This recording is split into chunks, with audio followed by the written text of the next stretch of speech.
Greetings from the PAN Foundation, and again, we thank you so much for joining today's webinar, Ask the Experts, Mental Health in LGBTQIA+ Communities.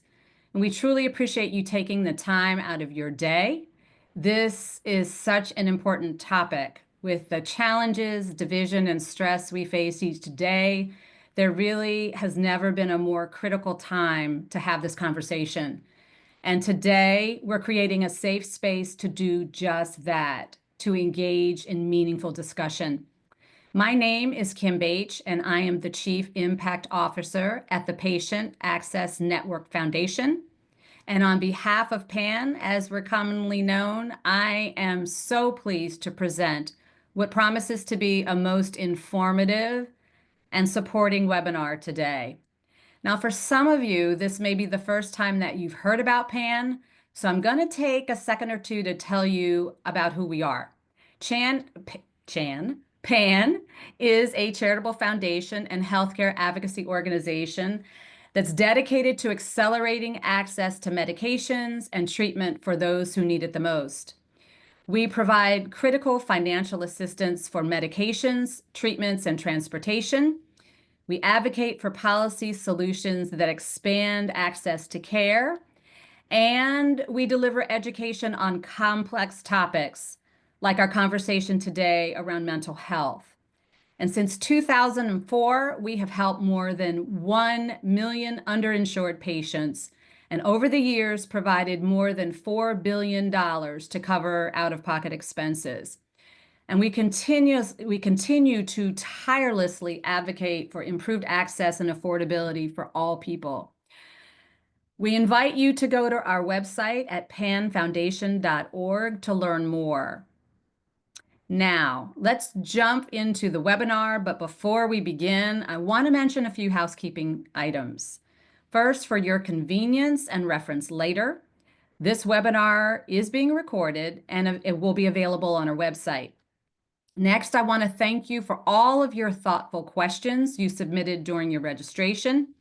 During our roundtable today, we will be addressing many of those questions.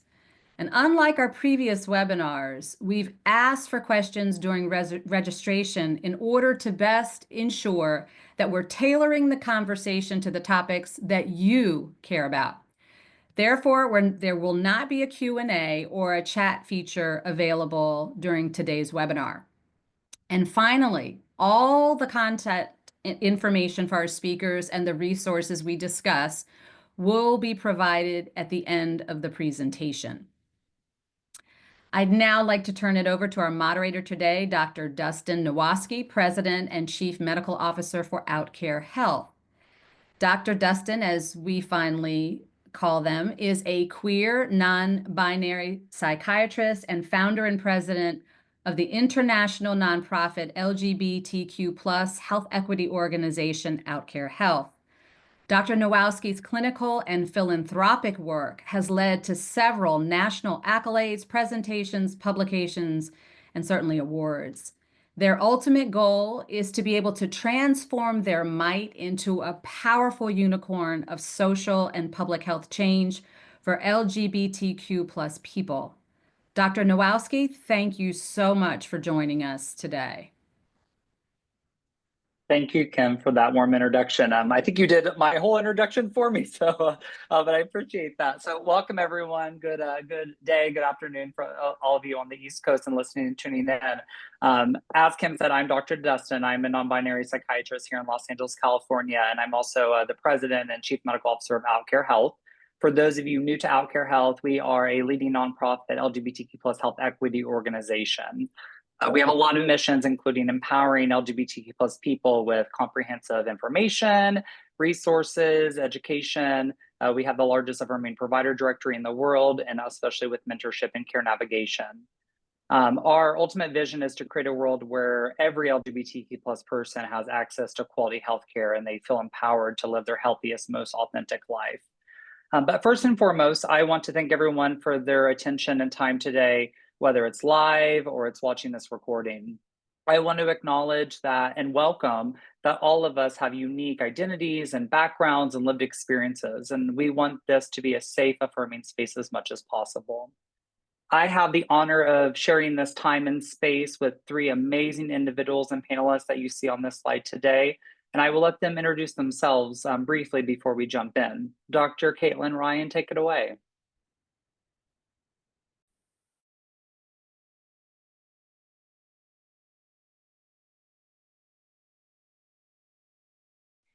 I'm going to move briskly through my remarks. I'm assuming you're going to be advancing my slides. For years, we have known about the very high levels of health and mental health risks for LGBTQ youth, but what we didn't really know about was how families respond to their LGBTQ children. In fact, with my team at the Family Acceptance Project, we did the first research on LGBTQ young people and their families, and we work with racially, culturally, religiously diverse families across cultural worlds. We found that parents and caregivers have a powerful impact on their LGBTQ children. We also developed the first evidence-based family support model, and in nearly 50 years of working in LGBTQ health and mental health, this is the most hopeful work I've ever done, and I'm delighted to have this opportunity to share it with you. If I could have the next slide. Historically, all families were seen as rejecting. So as services emerged for LGBTQ youth, families were actively excluded, and very little information was available on how to help increase support. What did it really mean? How did families learn to grow and change? And it's resulted in major gaps in education services and support, which is a significant risk for LGBTQ children and youth. We don't really think of it that way, but it is a health risk. Could I have the next slide? Because of this gap, people don't know that we've had decades of research on sexual orientation and gender identity and extensive experience providing services and care for LGBTQ young people. This has not been translated into easy to use information for parents, caregivers, the general public. So when people think about LGBTQ identities in children, they're typically thinking of adult identities and then imposing those identities on children and youth, and this increases fear and misinformation. If I could have the next slide, our research actually identified more than 100 accepting and rejecting behaviors that parents and caregivers use to respond to their LGBTQ children. This includes more than 50 rejecting behaviors, such as not letting your child have an LGBTQ friend or letting them participate in a support group, or using religion to try to change or minimize their identity. And we found that the more rejecting behaviors, the higher the level of risk. For example, with high levels of family rejecting behaviors during younger years, by the time they're young adults, they're more than 8 times as likely to have attempted suicide and experience high levels of depression, substance use, low self-esteem, and other health risks. And we also identified, and you'll see in the next slide, more than 50 family accepting and supportive behaviors, such as simply talking with your child and listening respectfully to understand their experiences without punishing them or ridiculing them, or taking time to learn accurate information about their identities, or standing up for them when others mistreat them because of their identity, even when you disagree. And we found that these family supportive and accepting behaviors protect against suicidality, depression, substance abuse. They keep families together. They promote self-esteem, connectedness, and overall health. If I could have the next slide, we actually developed an evidence-based family support model that we've been implementing in diverse settings, most recently in a hospital-based setting across all different care arrangements, but also in diverse rural and urban communities and in pastoral care and in congregations. We've done training for over 130,000 families, providers, religious leaders, and youth. But we found that this information isn't being shared with young people. So they don't really know that families have such a powerful impact on their risk and well-being. And in a recent series of focus groups we did all across the US with very diverse young people and their families, we found that in the communities where they learn about their lives, and the most important source of information for them were schools and peer support programs, they weren't really talking about families. They didn't hear that families had a powerful impact, that they could grow and change, that they could learn to support them, that of course would increase hopefulness for the future. They were hearing that, well, if it's families of color, they're not going to be able to support their LGBTQ children. You shouldn't come out because they'll never be able to be there for you. And for them, staying in the closet or not being able to be open with their parents and caregivers was really a way of staying connected to their families because they didn't see any other options. So I guess I'd really like to argue for increased education and awareness of the powerful impact that families have, and of the fact that parents and families and caregivers can grow and change, particularly when information and guidance is presented in ways that are culturally relevant for them. And that's what our work is all about. It's culture-based, it's faith-based, it's grounded in their lived experience. And all of our work was participatory. So families, youth, providers, other parts of their worlds participated with us in developing this whole new family support approach to care. And I look forward to hearing all of this other great information today. And thank you. Thank you, Dr. Ryan, especially, the work that you're doing is just so impactful and nationally recognized. And I know we'll dive into this a little bit more about the role that families can have on LGBTQ plus people in general, especially youth and adolescents and young adults. But yeah, I just want to throw out there too, I remember when we met years ago, I had known about the Family Acceptance Project for many years and I was fangirling when we first met. So I appreciate your time and being with us today. I know you have a lot of perspective on families and LGBTQ plus youth. Awesome. Well, before we jump in to kind of my role and how I'll describe like LGBTQ plus healthcare and landscape, I do want to provide a little bit more space for Kai and Dr. Brinkley to introduce themselves and offer us a little bit insight into their lives and what they do day to day. Kai, feel free to jump in and give us a brief bio. Awesome. Yeah, thank you, Dr. Dustin, and thank you, Dr. Ryan, for setting such an amazing grounding for our time together today. It's really amazing, and I'm really looking forward to it. So hi, everybody. My name is Kai. I use he, they pronouns. I am the executive director at Trans Lifeline, which essentially is a grassroots nonprofit that's doing a lot of crisis support work for trans folks in the United States and in Canada. Our programs look like a crisis support line for trans people, micro grants to the community, as well as an advocacy department where we are really focusing on advancing and calling to action a lot of trans liberatory practices in legal settings, as well as just legislative action in general. So we're doing a lot of cool things. I'm very proud of what we do, and I'm really excited to get into it in more depth. But for now, that's what I'll say, and I'll pass it back to Dr. Dustin. Awesome. Thank you, Kai. And Dr. Brinkley, feel free to jump in and let us know a little bit about you.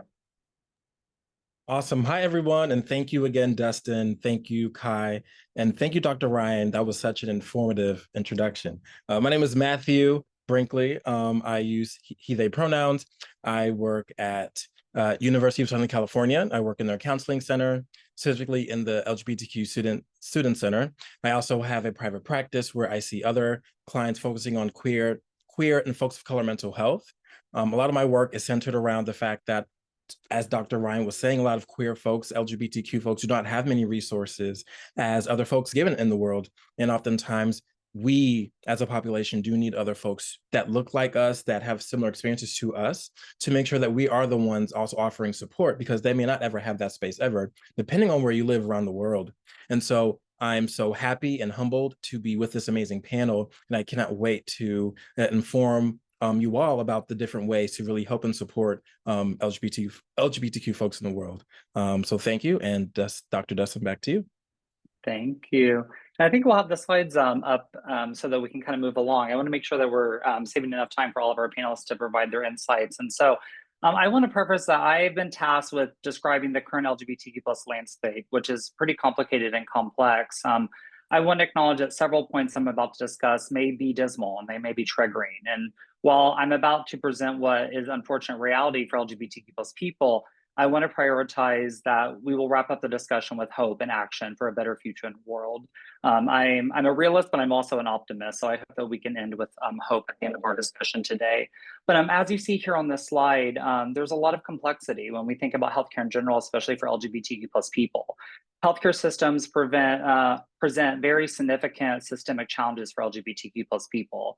There's a lack of affirming care, there's limited resources, there's biases, where LGBTQ+ people consistently face barriers to equitable care. These issues, unfortunately, they're not isolated. They're actually across, and they're pretty pervasive across the entire healthcare landscape. Many LGBTQ+ people, they avoid seeking care altogether due to unwelcoming or discriminatory environments. And as you can imagine, these experiences lead to very large gaps in care.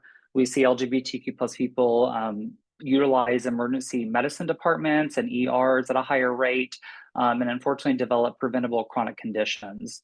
There are a lot of structural issues in the healthcare landscape, including insufficient training and education, financial disincentives, and a very fragmented system, which unfortunately compounds this problem.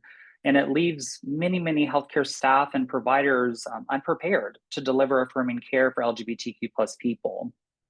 And so if you take a step back, you can actually see that healthcare systems are quite unsupportive. They're inequitable, and they have very serious consequences for LGBTQ+ people.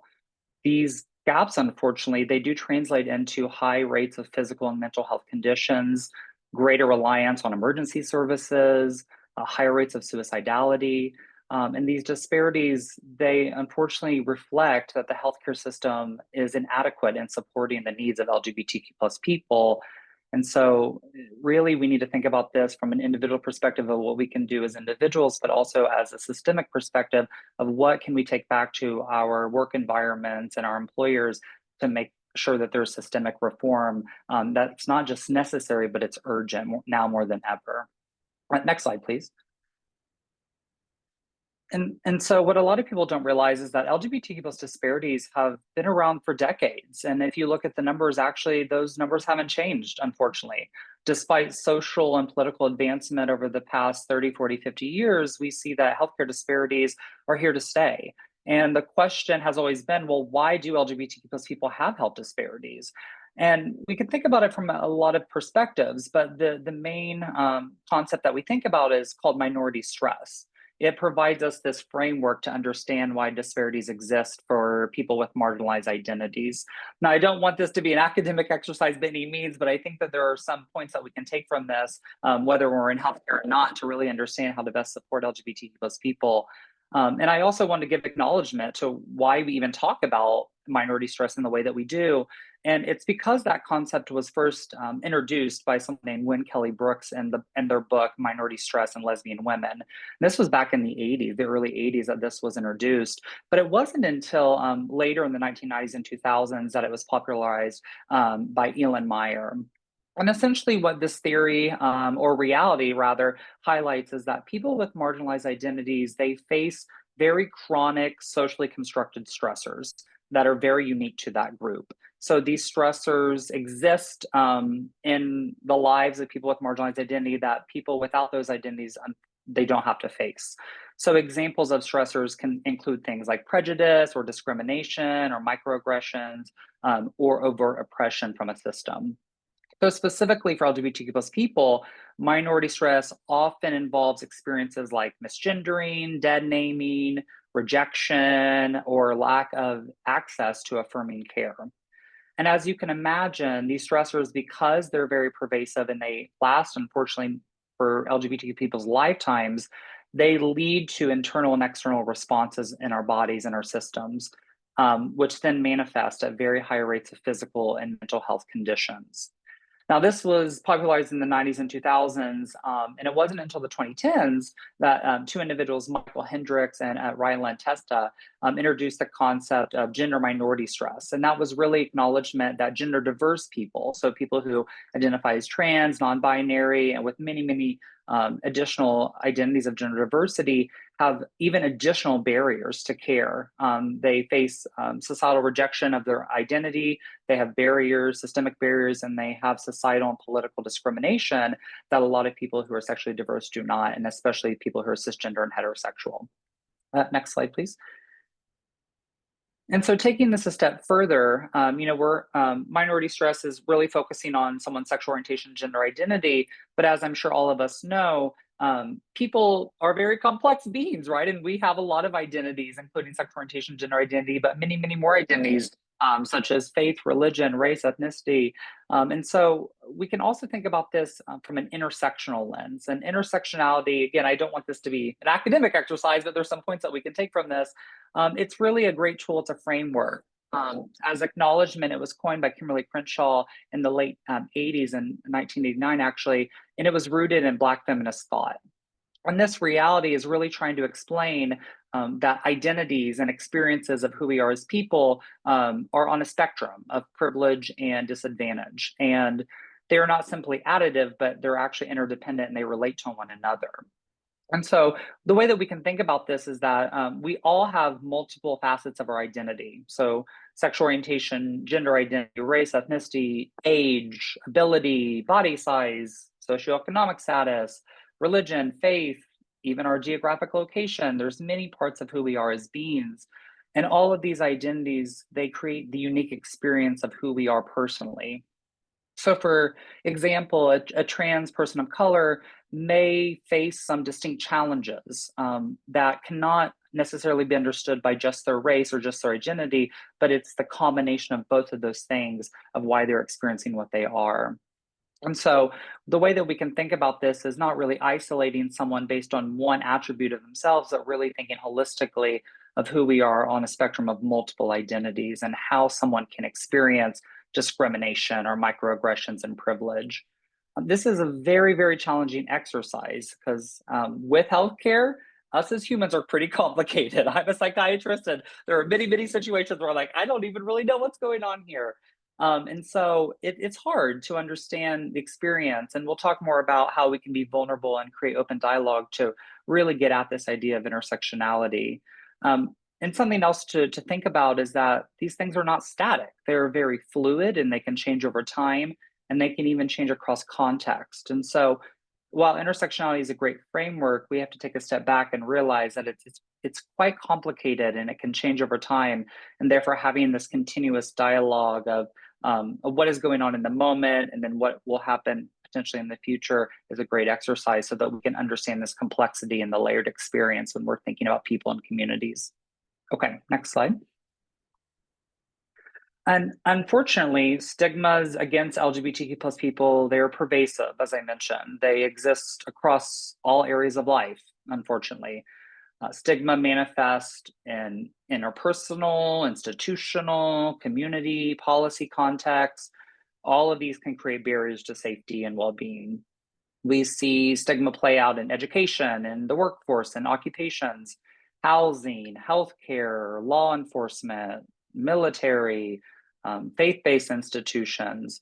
These are all, unfortunately, spaces where LGBTQ plus people can encounter discrimination. And within those contexts, stigma is across a wide range of sources. It can include peers, it can include coworkers, family members, friends, partners, strangers, and as we'll talk probably today, even healthcare staff and providers. And there are unfortunately many forms of stigma that LGBTQ plus people face. They can encounter homophobia, biphobia, transphobia, interphobia. All of these lead to exclusion and marginalization.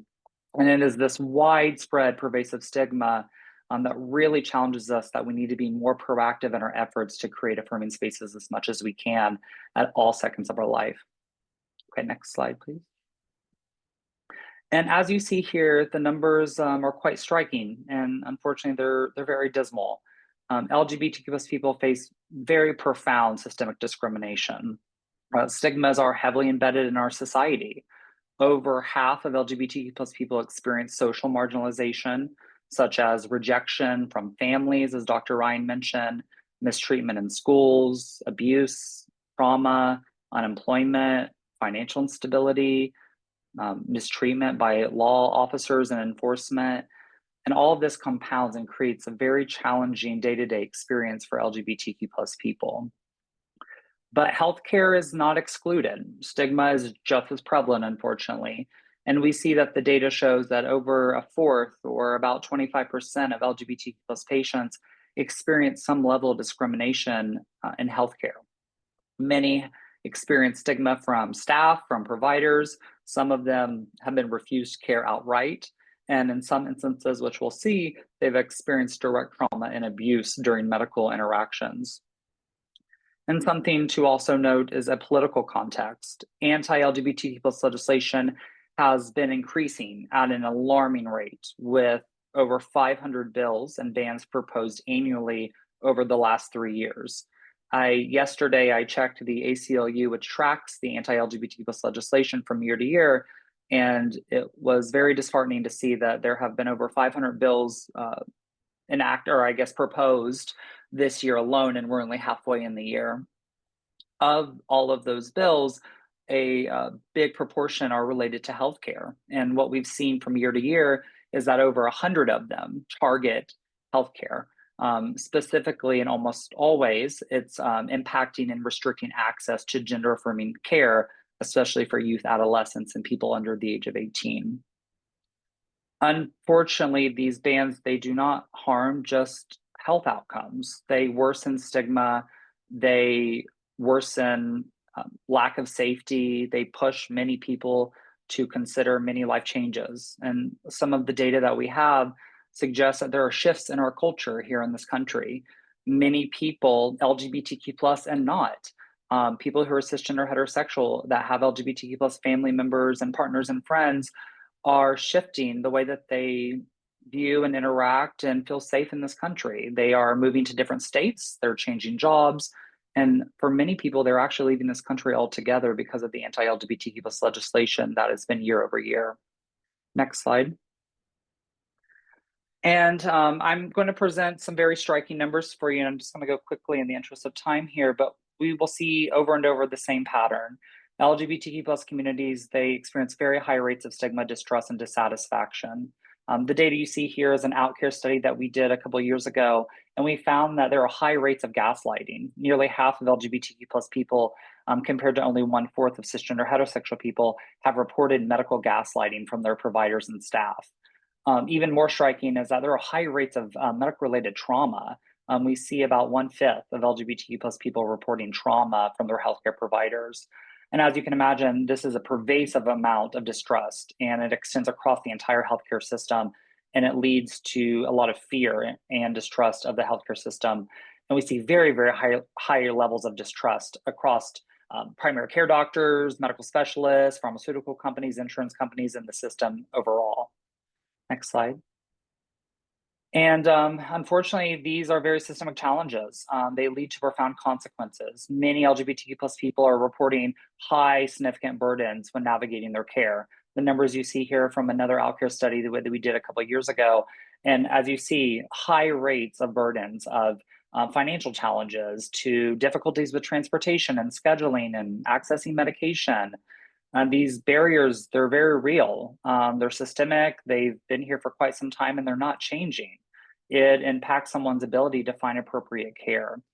And this situation, it's very dire. You know, it leads to people avoiding care, delaying their appointments, and some people don't go to the doctor for decades. I have seen many patients, or I'm the first provider they've seen in 20, 30 years because of the fear that they have because of a poor experience in the past.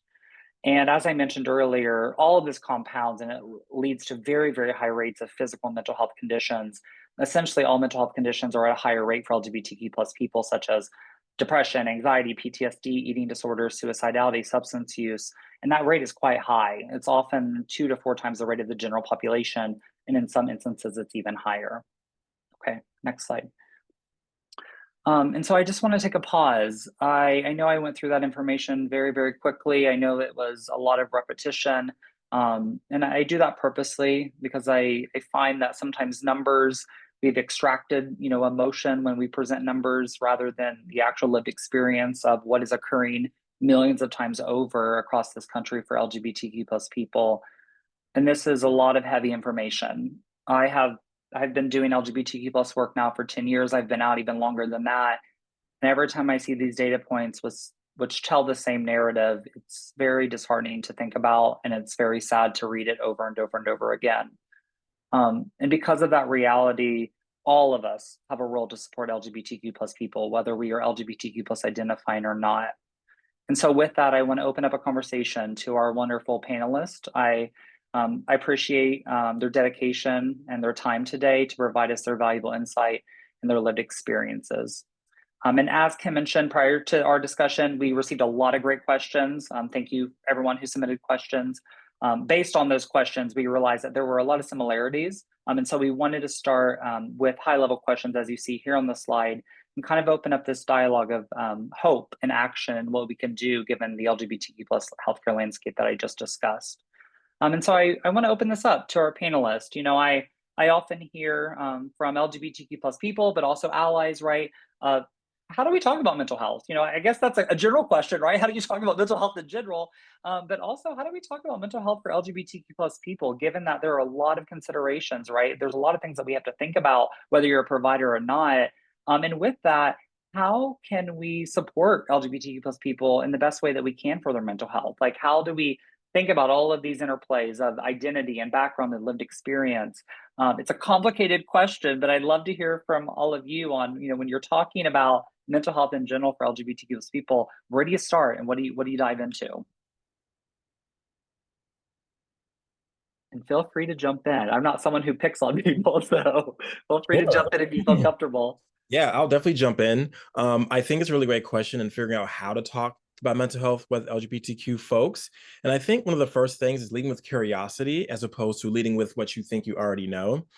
Even if you may look like someone that's just across from you, even if you think you have a similar experience, you'd be very surprised at how often it's a very different experience for you. And so being open to being curious, almost like a blank slate, where you're not coming in with assumptions, you're coming in with just wanting to know more. And then also not, I'm going to say not making it about you, especially for allies. If you're being told that someone experienced gender-based harm or someone experienced racism or homophobia, right? A lot of times the reaction would be to get defensive for whatever reason it may be. And I think it's very important to, you know, take a breath and understand that, you know, this is about them and their experience, not about any kind of defensiveness that you may be experiencing by being told about harm that's being done.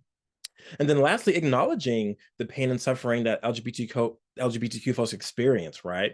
Being able to name the different isms and the different experiences that folks have, being able to hear that and understand that and just offer a listening ear and empathize with that experience helps that conversation even happen. And so I feel like you need to definitely touch on those things even before having the conversation, right?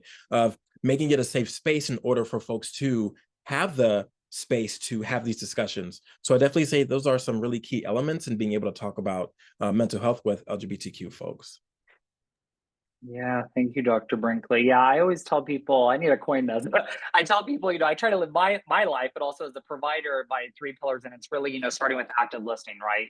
Allowing LGBTQ plus people to tell you their story, tell you their narrative. What are the triumphs? What are the challenges? Really listen and give them the space to talk as much or little as they want. But then those next steps are really like the flexibility, right? To like really listen and understand and try to understand your own biases, but also be vulnerable with yourself and understand that we're all growing, we're all changing, culture's changing, we as individuals change. And you know, how can we use this dialogue to really understand the unique perspective of people that aren't ourselves, but also be able to be flexible enough to make that change and extend that change to communities in the world is very challenging. Yeah, I appreciate your thoughts. Yeah, Kai, Dr. Ryan, any other thought? Yeah, I definitely feel like retweet everything that Dr. Brinkley just said. In addition to that, I think that really rooting in a practice around consent is very important, right? So I think that so much of what we think mental health care looks like is rooted in a practice that looks like non-consensual intervention, especially when we're talking about trans folks, especially when we're talking about trans folks of color. You know, and I think that that is something that we really need to talk more about is like, what could consent look like on a systematic level, and how do you practice that every single day with every single person that you're providing care to. The idea is that we want to make sure that we are honoring people's right to self-determination, to sovereignty, to autonomy, and that is literally the only way we're going to build trust with our community is if we're rooting in that practice. So if y'all are curious to learn more, there's a lot of studies that we've done. Trans Lifeline, we put out a report last year. Shout out to the advocacy team if they're listening, where we essentially were just asking for the system of 988 to cease their practice of non-consensual intervention with every person that calls the line. We understand that there are ways that it is inevitable that folks will not fully engage in that complete like ceasing of that practice, but there's so much studies out there that show that if we're simply leading with consent, we build trust, and it allows for people to like come back into their own bodies, come back into their own like feeling of personhood. It humanizes the person experiencing the crisis or going through something related to their mental health. And it creates a sense of communion with the person who's providing care. So that's the only thing I'd add for now as far as how to do this better and differently. Yeah, that's a great point, Kai. And I love the idea of talking, about consent as a framework and as a foundation. As an example, when I'm meeting people for the first time who are LGBTQ plus, especially people who are gender diverse and people who are gender diverse, people of color, I keep it very open-ended. And I ask them, what are your experiences of your identity? But I also ask them, how do you want to be affirmed, right? Because I do not want to impose my own implicit biases of what affirmation means for you versus what it means for me versus what it means for a patient who I saw that may be very similar to you, right? But may want a very, very different, unique journey. And so this idea of consent is you guide me to where you want to be, right? I'm here as a tool, as a resource to help you get there, but this is your journey. So I appreciate that. I think traditional healthcare was not with that framework in mind, and we are pushing for more consent. So I appreciate that experience that you've had. Dr. Ryan, I know that you had wanted to comment too on some things. Oh, I just wanted to comment on connectedness and the power of feeling like you matter, like you belong, like there are people who care about you. And there's a body of research on the power of connectedness to promote well-being. And of course, mental health is really all about well-being. How do we feel about ourselves? How do we feel about our community, about the people around us? So friends, family, allies, our congregations, our LGBTQ peers, our institutions and organizations, all of this can promote wellness and connectedness and making us feel like we belong. And I think the history of feeling like we didn't belong really led to so many of these significant health and mental health problems that are related to stigma, not because of who we are, but because of how other people respond to us. Yeah, absolutely. Yeah, something that as you were speaking came to my mind too. I think traditionally when people socially have thought about mental health, it's almost reactive that we think of therapists and psychiatrists and medication and traditional therapy. And while those modalities absolutely can support mental health, there's been so much subsequent research that has shown that social drivers of health, if we provide people with the resources and tools to build community, to have community, and to feel supported, that astronomically supports their mental health way more than therapy and medication interventions can do. And so we just unfortunately haven't prioritized those modalities. And so I appreciate the work that you're doing, Dr. Ryan, because I think you've really kind of pushed, right, this idea that we really do need to think about the community in the context of mental health and how can we support both simultaneously and make sure that that connection's there. Absolutely. And I want to add another point that I think is vital in the current environment, which in my decades of doing this work, this is the worst I've ever seen. We will come out of this, but we have to hang together to go through it. And that's my colleague, Rafael Diaz, who did the Family Acceptance Project research with me. And he has a whole body of research on activism as wellness and promoting mental health and reducing risk for substance use, sexual health risk, etc. So activism is a protective factor that I think we don't necessarily think about. But in these days, it's vital. And it's a way of staying connected and staying centered and dealing with a very dark time in history. We will come out of it, but we have to go through it. Yeah, absolutely. Yeah, I think that your point is more relevant than ever before. I have seen, unfortunately, a retraction of support from people who are cisgender and heterosexual, people who for many, many years supported LGBTQ plus people, whether it was with marketing, comms, or donations, sponsorships, things like that, who have pulled back actually this year based on what the federal government is saying is ideology and what isn't. And so it's interesting to see that. I agree with you that this feels like we're digressing in many ways from community when we were progressing in that way. That actually leads me to my next question that we had. I find that sometimes LGBT plus conversations are often led by LGBTQ plus people, and we know what we need and we convey what we need. Whether we get it or not is another story. But sometimes I think for cisgender heterosexual people, they might feel isolated because they might not understand how to jump into the conversation and how to be an ally, or what does that even mean, in 2025. And so I'm curious for all of you, like, what is your perspective on what does it really mean when an LGBTQ plus person or the communities say they need allies? How can friends, how can families, neighbors, coworkers, strangers, employers, right? How can everyone be an ally? I know that there's a lot of ways that we can be, but what's top of mind when you think about allies?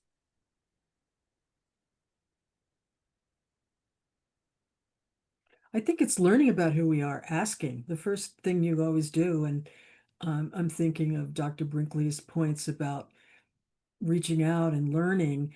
It is so important to find out. There are so many things that people don't know, that don't have a lived experience, but ask, and ask with curiosity and with respect. Respect is a very, very powerful place to start, and then learning how you can help, how you can make a difference.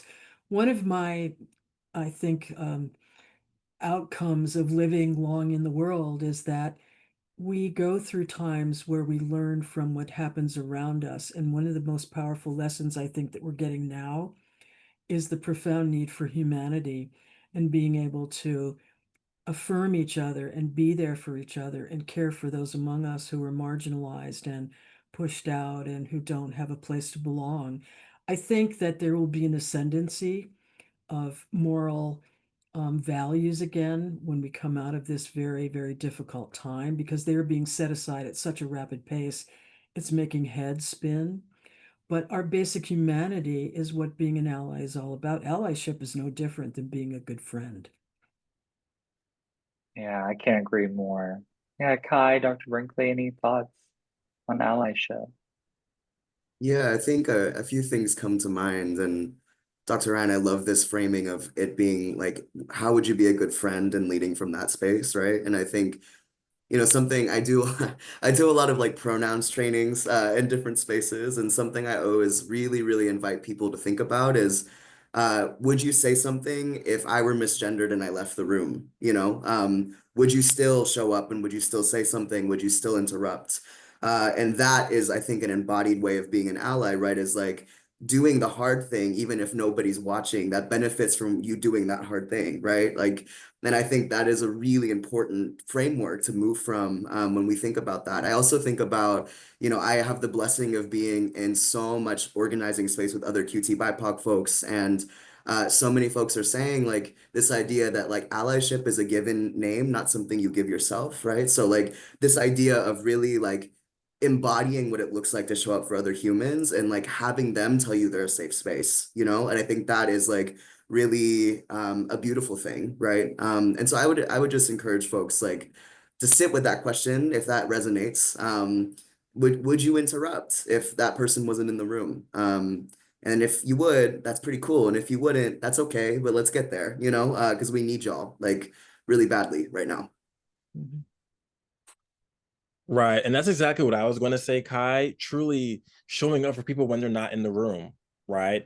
When no one's watching, are you still supporting LGBTQ folks? And I think it's so important to get used to being uncomfortable, because that means you're going to be calling, people say call out, but you're going to be calling in a lot of people and checking a lot of people on their biases, on their different phobias. And I think being an ally means understanding that you're going to be having a lot of uncomfortable conversations that will lead to a more comfortable experience for not only you, but LGBTQ folks in general. And so definitely getting used to being in uncomfortable conversations with the intention of something really positive coming out of them, protecting and advocating for the community when no one's watching and when everyone's watching, right? And also understanding that it's a verb, right? Being an ally is a verb. It is action. It is not you sit there and sit silent. It's very different. It's standing up. It's making change. It's promoting for equality, equity, right, for LGBTQ folks in many different areas.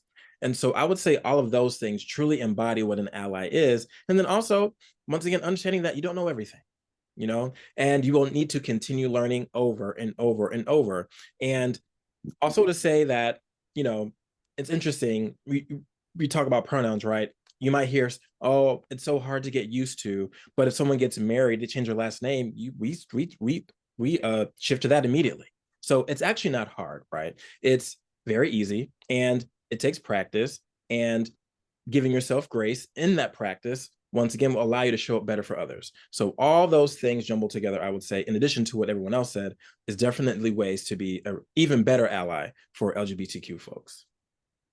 If I could just add a piece about education, and you brought up an important point, Dr. Brinkley, about being in the room and pronouns. And my colleague, Stephen Russell, who worked with us on some of the research from the Family Acceptance Project, did a really important study of transgender youth where he showed what happened when they could use their chosen name at home, school, working with friends. And when they could use their chosen name in all of those settings, there was a more than 70% decrease in severe depression and a 65% decrease in suicide attempts. So for the people who say, well, it's not their real name, or I don't know what to say, or it makes me feel uncomfortable. Well, we need to step beyond that, because these are really powerful steps, simple steps that we can take to make a critical difference in the lives of people who deserve our respect. And apropos of that, at FAP, the Family Acceptance Project, we've developed a series of multicultural, multilingual family education tools and resources, including faith-based materials and a new faith-based version that I've been working on for many years. But I invite you to visit our website, to visit the websites that we have specifically for racially and religiously diverse families and their LGBTQ children, to find some of our posters, for example, are in 11 language and cultural versions. And we're also doing 2 clinical trials now for families of color. One is for families of color and their teens that are struggling with that young person's identity, and it's open enrollment. You can contact us to enroll. The last time we did it, families didn't want it to end. It was so helpful, and we really increased communication. And we're doing another clinical trial of our family support model with Two-Spirit LGBTQ young people and their families. Once we have these models available, you'll be able to use them in your different sites. And I think being able to have online services for families, especially in rural areas and communities where we lack these services, is vital, because every ally can become an educator, to learn, to get accurate information, to push back against the profound disinformation that's being spewed out day after day after day, not only in social media, but in our daily lives. And that's a very powerful way to make a difference. Yeah, thank you, Dr. Ryan. Yeah, what I'm hearing, just kind of to sum up and take a step back about, ally, it's, it shouldn't be a given. It should be worked for. And we, as LGBTQ plus people in communities, we want to feel heard. We want to feel validated. We want to feel supported and loved, and hear our stories, support us, also grow with us. And all of that is sometimes uncomfortable. It's not easy. It's uncomfortable for us. It probably will be uncomfortable for you.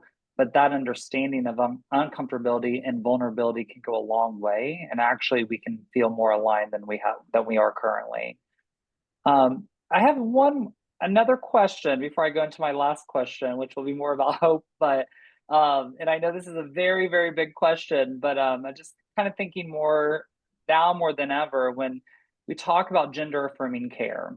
Gender affirming care has been around for quite some time. There is a lot of misinformation out there. Now more than ever, it has become a very heavily political topic, a social topic. We see it everywhere now. And I just want to kind of take a step back and dispel, what is gender affirming care? What is it? What is it not? When we talk about it, who are we talking about? What are we talking about? When? Why? I know that's very heavy, heavy question. But I would love just some high level points of what is gender affirming care?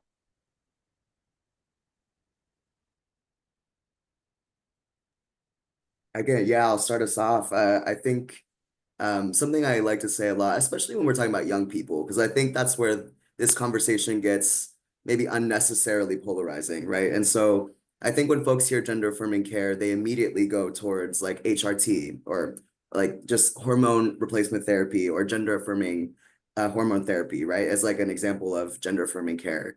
And then of course the questions around like young people and is it okay for them and all the things. And what I like to do is I like to kind of interrupt that when that starts to happen and just have folks zoom out a little bit. And my invitation for guardians of young people, for people who support queer and trans people, regardless of their age, is to remember that if you are offering care, support, and love and resource to folks who are navigating systems of seeking gender affirming care, to know that you are part of that equation, that you are responsible for being the first line of care that exists for said person.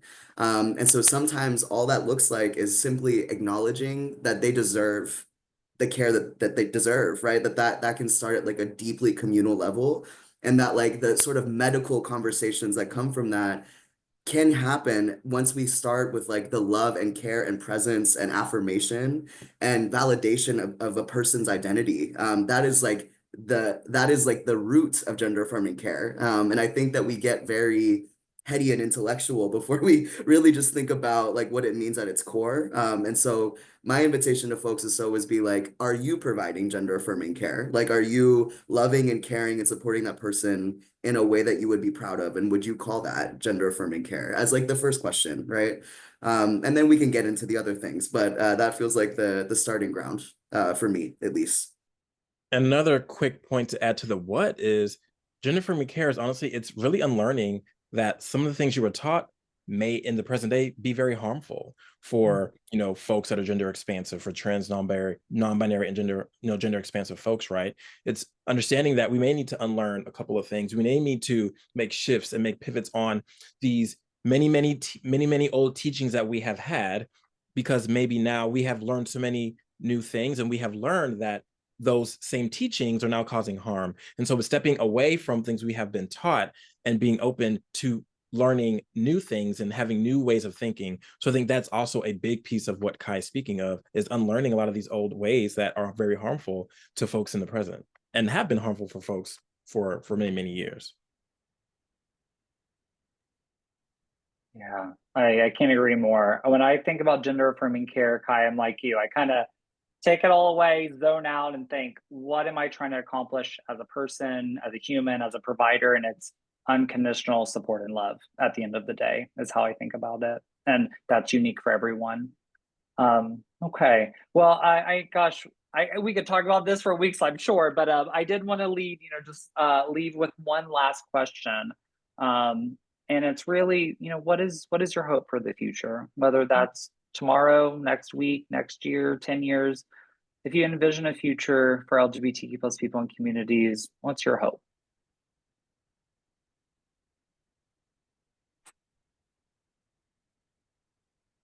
My hope is that the health and mental health system really understands sexual orientation and gender identity in its full blossoming, that for the first time in history, because of the information age, we have accurate information for children and adolescents and non-binary Muppets and queer Disney characters, so kids can see who they are at really early ages.